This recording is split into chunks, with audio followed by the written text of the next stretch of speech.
2024 সালের ছাত্র জনতার অভ্যুত্থানের অন্যতম যুদ্ধক্ষেত্র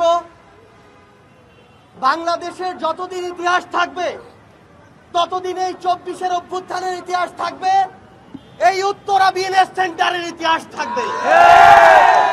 ওই 5ই আগস্ট যেদিন বাংলাদেশের মানুষ তাকিয়েছিল যে কখন আমরা গণভবনের দিকে যাব, তখন উত্তরা বিএনএস এর আজকের এই অবস্থান থেকে প্রথম ওই গণভবনমুখী যাত্রা শুরু হয়েছিল। এই বাংলাদেশে আজকে অভ্যুত্থানের 8 মাস পরে দাঁড়িয়ে জাতীয় নাগরিক পার্টির বলতে হবে না আপনাদের কি করতে হবে, জাতীয় নাগরিক পার্টির বলতে হবে না অন্তর্বর্তীকালীন সরকারের কি করতে হবে। এই বিএনএস সেন্টারের দেয়ালগুলো বলে দিবে বাংলাদেশের অন্তর্বর্তীকালীন সরকারের আজকে কি করতে হবে।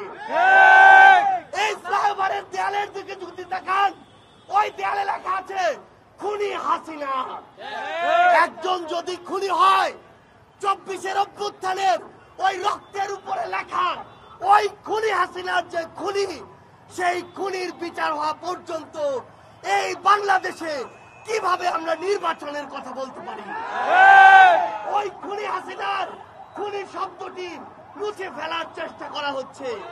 তার মানে এই বাংলাদেশে ওই হাসিনার দোসররা আবার ফিরে আসার চেষ্টা করছে। খুনি হাসিনা থেকে খুনি শব্দটি মুছে ফেলার চেষ্টা করছে।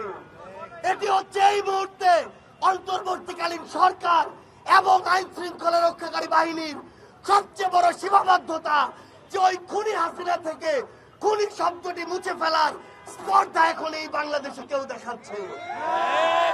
ওই দেয়ালে এখন লেখা রয়েছে স্বৈরাচার চাই না। রক্তের বিনিময়ে এই উত্তরা, এই বাংলাদেশ যে স্বৈরাচারকে হটিয়েছে, সেই স্বৈরাচার এই বাংলাদেশে আমরা আর চাই না। এই স্বৈরাচার কখনো একা স্বৈরাচার হয়ে উঠতে পারে না। হাসিনা কখনো একা খুনি হাসিনা হয়ে উঠেনি। যারা এই হাসিনাকে খুনি হাসিনা হয়ে উঠতে সহযোগিতা করেছে, তাদের বিচার ব্যতীত এই বাংলাদেশে নির্বাচনের আলাপ করা যেতে পারে না।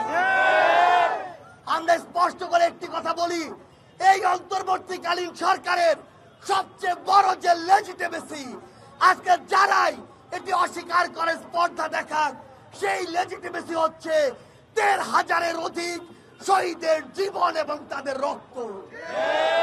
আজকে যারা বড় বড় কথা বলে, তাদেরকে আমরা দেখেছি কিভাবে নিজের মুখ ঢেকে রেখে অফিসের ওই যে দেয়াল, অফিসের ওই যে গেট, তার ভিতরে চেয়ারে ঢুকে বসে থাকতো। আজকে যখন ছাত্র জনতা চেয়ার থেকে বেরিয়ে এসে, অফিসের ওই লক গেট থেকে বেরিয়ে এসে রাজপথে রক্ত দিয়েছে, জীবন দিয়েছে, তখন সেই জীবন যারা দিয়েছে তাদের বিচার ব্যতীত যারা শুধু নির্বাচন করে, তাদের চোখ ওই রক্তের উপরে নয়, তাদের চোখ ওই জীবনের দিকে নয়, তাদের চোখ শুধুমাত্র ক্ষমতার দিকে।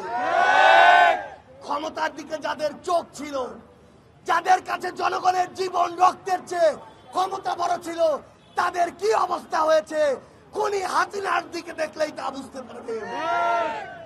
আমরা স্পষ্ট করে বলি, এই বাংলাদেশে ওই হাসিনা খুনি হাসিনা হয়ে উঠেছে, যে স্বৈরাচার তৈরি করেছে, যে সিস্টেমটা তৈরি করেছে, এদের সামগ্রিক বিচার না হওয়া পর্যন্ত এই বাংলাদেশে অন্য কিছু চিন্তা করা শুধুমাত্র ব্যক্তি স্বার্থকে প্রাধান্য দেওয়ার সবচেয়ে বড় লক্ষণ। যারা এই বাংলাদেশে ব্যক্তি স্বার্থ আর দলীয় স্বার্থকে জাতীয় স্বার্থ কিংবা জনগণের স্বার্থের চেয়ে বড় করে দেখেছে, তাদের ফল ভালো হয়নি। আমরা স্পষ্ট করে একটা কথা বলি, আমরা পুরো বাংলাদেশে দেখতে পাচ্ছি রাজনৈতিক কিছু দলের কিছু নেতা কর্মী, আইন শৃঙ্খলা রক্ষাকারী বাহিনীর ওই অংশ যেটি আওয়ামী লীগের সময়ও আওয়ামী লীগের দালালি করেছে, তাদের সাথে একসাথে পুরো দেশে মামলা বাণিজ্য করছে। তারা একসাথে বিভিন্ন নিরপরাধ মানুষকে মিথ্যা মামলায় ঢুকিয়ে জিম্মি করছে। আবার তারা একসাথে অনেক অপরাধীকে গ্রেফতার করার মতো বিন্দু মাত্র আগ্রহ দেখাচ্ছে না। আমরা স্পষ্ট করে একটা কথা বলি, এই যে মামলা দেওয়ার আগে ডেকে নিয়ে টাকা নেওয়ার ব্যবসা, মামলা দেওয়ার পর নাম কাটানোর ব্যবসা, মামলা দিয়ে জামিন করানোর জন্য আবার টাকার ব্যবসা, এগুলো বিগত 16 বছরের কালচার। এগুলো বাদ দিন, না হলে আপনাদের পরিণতি একই রকম হবে। আমরা স্পষ্ট করে একটি কথা বলি, এই বাংলাদেশে 24-এর অভ্যুত্থান পরবর্তী বাংলাদেশে ওই খুনিদের বিচার হওয়ার পূর্ব পর্যন্ত অন্য কোনো কিছুর কথা বাংলাদেশের ছাত্র সমাজ মেনে নিবে না।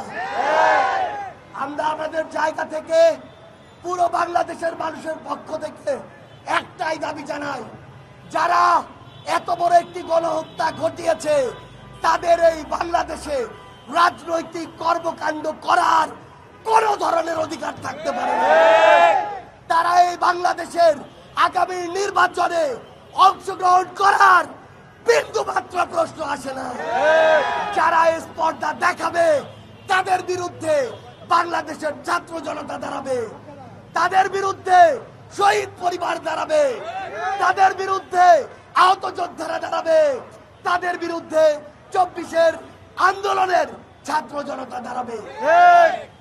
আমরা জাতীয় নাগরিক পার্টির পক্ষ থেকে স্পষ্টভাবে বলি, ওই খুনি হাসিনার বিচার হতে হবে। এই বাংলাদেশের আগামী নির্বাচনের পূর্বে আমরা খুনি হাসিনার বিচারের রায় দেখতে চাই। খুনি হাসিনা এই হত্যাকাণ্ডের যে হুকুম দিয়েছিল, এটার বিন্দু মাত্র প্রমাণের কি অভাব রয়েছে? খুনি হাসিনা এই হত্যাকাণ্ডের নির্দেশদাতা, তার বিচার হতে এত বিলম্ব আমরা কখনো গ্রহণ করব না। আমরা আমাদের জায়গা থেকে এই খুনিদের বিচার চাই। আমরা আমাদের জায়গা থেকে গণপরিষদ নির্বাচন চাই। আমরা আমাদের জায়গা থেকে এই বাংলাদেশে ওই খুনি আওয়ামী লীগের কোন রাজনৈতিক কর্মকাণ্ড দেখতে চাই না। আপনাদের সাথে আমাদের আবারও দেখা হবে রাজপথের সংগ্রামে অথবা বিজয়ে। ইনকিলাব জিন্দাবাদ।